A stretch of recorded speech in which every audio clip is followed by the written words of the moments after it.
Hello everyone, welcome to our channel.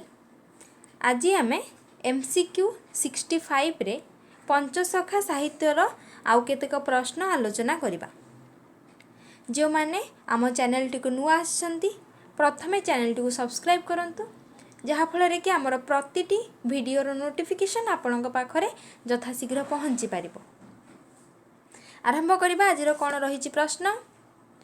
प्रथम प्रश्न रही भावार्थ दीपिका भाष्यर लेखक किए?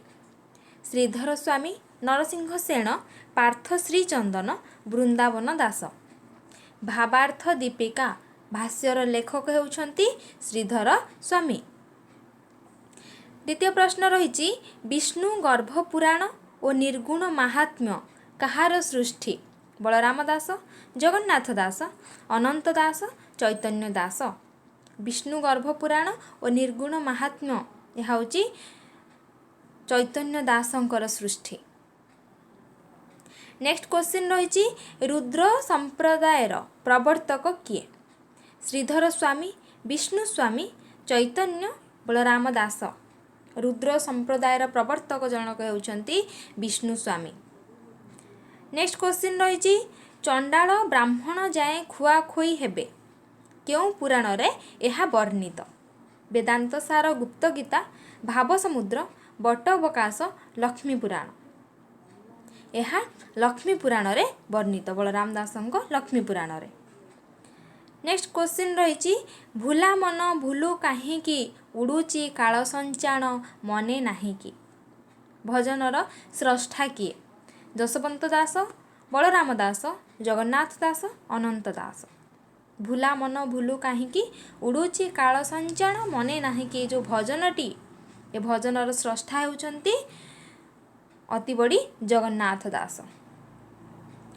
परवर्ती प्रश्न रही जसवंत दासंक प्रेम भक्ति ब्रह्म गीतारे केतोटी अध्याय रही? 4टी, 5 गोटी, 6 गोटी, 7 गोटी। प्रेम भक्ति ब्रह्म गीतारे 5 गोटी अध्याय रही। नेक्स्ट क्वेश्चन रही मयूर चंद्रिका ग्रंथर लेखक किए? कान्हू दास, शिशु ईश्वर दास, श्री हरिदास, चंद्रशेखर भंज। मयूर चंद्रिका ग्रंथर लेखक होउछंती श्री हरिदास। नेक्स्ट क्वेश्चन जदु अवधूत संवाद भागवतर क्यों स्कंधरे वर्णित? अष्टम, दशम, द्वादश ना प्रथम स्कंध? जदु अवधूत संवादटी भागवतर दशम स्कंधरे वर्णित। परवर्ती प्रश्न रही जगन्नाथ, बलभद्र और सुभद्रा को बौद्ध त्रिरत्नर पाली संकेत रूपे किए प्रमाणित करिसंती?